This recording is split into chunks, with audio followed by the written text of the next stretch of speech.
ನಮಸ್ಕಾರ ವೀಕ್ಷಕರೇ, ತಮಗೆ ಈಗಾಗಲೇ ತಿಳಿಸಿರುವಂತೆ ತಂಬೂರಿನ ದೇವಸ್ಥಾನಕ್ಕೆ ನಾವಿಂದು ಬಂದಿದ್ದು, ಪ್ರಾಚೀನ ಶಾಸನಗಳಲ್ಲಿ ತಾಮ್ರಪುರ, ತಮ್ಮಿಯೂರು, ತಮ್ಮ ಊರು ಎಂದು ಉಲ್ಲೇಖಿತಗೊಂಡಿರುವ ತಂಬೂರು ಗ್ರಾಮ ರಾಷ್ಟ್ರಕೂಟರ ಕಾಲದಷ್ಟು ಪುರಾತನವಾಗಿದೆ.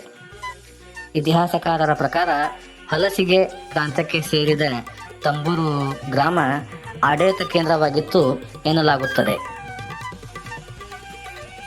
ಶರಣರು ನಡೆದು ಹೋದ ನಾಡು ಕಲಘಟಗಿ.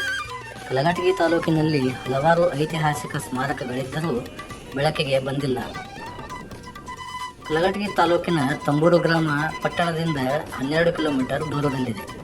ಉಳವಿಯ ಚನ್ನಬಸವೇಶ್ವರ ರಥೋತ್ಸವ ಜರುಗಿದ ನಂತರ ತಂಬೂರಿನ ಇತಿಹಾಸ ಪ್ರಸಿದ್ಧ ಬಸವಣ್ಣ ದೇವರ ಜಾತ್ರೆ ನಡೆಸಿಕೊಂಡು ಬಂದ ಪದ್ಧತಿ ಇಲ್ಲಿದೆ.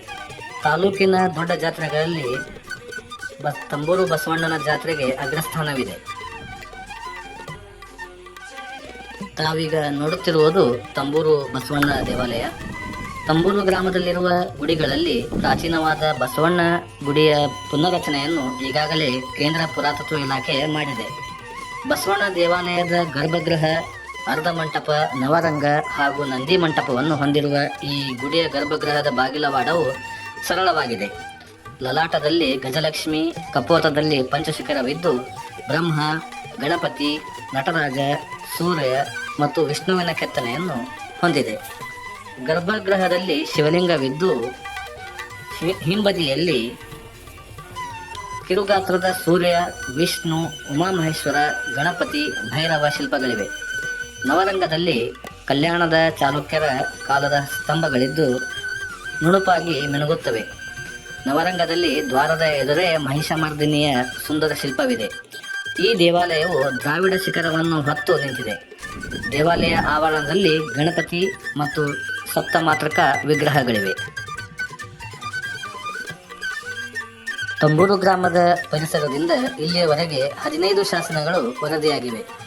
ಈ ಶಾಸನಗಳಲ್ಲಿ ರಾಷ್ಟ್ರಕೂಟರ 4ನೇ ಗೋವಿಂದನ ಕ್ರಿಸ್ತಶಕ 932ರ ಶಾಸನ ಅಣ್ಣಿಗನು ಊರಳವಿನಲ್ಲಿ ಹೋರಾಡಿ ಮಾಡಿದ ವಿಷಯವನ್ನು ತಿಳಿಸುತ್ತದೆ. ಮತ್ತೊಂದು ಶಾಸನ ತಂಬೂರು ಗ್ರಾಮ ಆಗ 1000 ಮಹಾಜನರನ್ನು ಒಳಗೊಂಡಿದ್ದ ಅಗ್ರಹಾರವಾಗಿತ್ತು ಎಂದು ತಿಳಿಸುತ್ತದೆ. ಕ್ರಿಸ್ತಶಕ 1120ರ ಮತ್ತೊಂದು ಶಾಸನ ಕದಂಬ ಗೋವಲದೇವನು ಆಳುವಾಗ ಸೇನಿಗಗಾವುಂಡ ಫಣಿರಾಜ ದೇವಾಲಯ ನಿರ್ಮಿಸಿದ ಎಂದು ತಿಳಿಸಿದರೆ, ಇನ್ನೊಂದು ಜಯದೇವನಿಂದ ವಿಷ್ಣು ದೇವಾಲಯ ನಿರ್ಮಾಣ ಹಾಗೂ ಭೂದಾನದ ಬಗ್ಗೆ ತಿಳಿಸುತ್ತದೆ. ಕ್ರಿಸ್ತಶಕ 1125ರ ಮತ್ತೊಂದು ಶಾಸನ ಭರಮಚಯ್ಯ ನಾಯಕ, ರಾಜಮಲ್ಲ ನಾಯಕರು ತಂಬೂರಿನಲ್ಲಿ ಜಿನಾಲಯ ನಿರ್ಮಿಸಿ ಭೂದಾನ ಮಾಡಿದ ಅಂಶವನ್ನು ತಿಳಿಸುತ್ತವೆ. ಇಲ್ಲಿನ ವೀರಗಲ್ಲುಗಳಲ್ಲಿ ಕಳಚೂರಿ ಬಿಜ್ಜಳನ ಕ್ರಿಸ್ತಶಕ 1136ರ ವೀರಗಲ್ಲು, ಬಿಜ್ಜಳ ದೇವನು ಹಾನಗಲ್ ಕೋಟೆಯನ್ನು ಮುತ್ತಿದಾಗ ಕೇಶಯ್ಯ ನಾಯಕ ಆನೆಯೊಡನೆ ಕಾದು ಮಾಡಿದ ವಿಷಯವನ್ನು ಹೇಳುತ್ತಿದ್ದ ಈ ವೀರಗಲ್ಲು ಧಾರವಾಡದಲ್ಲಿದೆ ಎಂದು ಧಾರವಾಡ ಗೆಜೆಟಿಯರ್ನಲ್ಲಿ ದಾಖಲಾಗಿದೆ.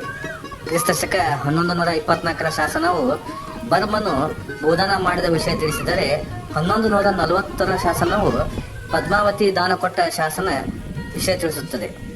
1144ರ ಒಂದು ಶಾಸನ ಮಾದಿರಾಜಯ್ಯನು ಚೌಡೇಶ್ವರ ಗುಡಿಗೆ ಭೂದಾನ ಮಾಡಿದ ವಿಷಯ ತಿಳಿಸುತ್ತದೆ.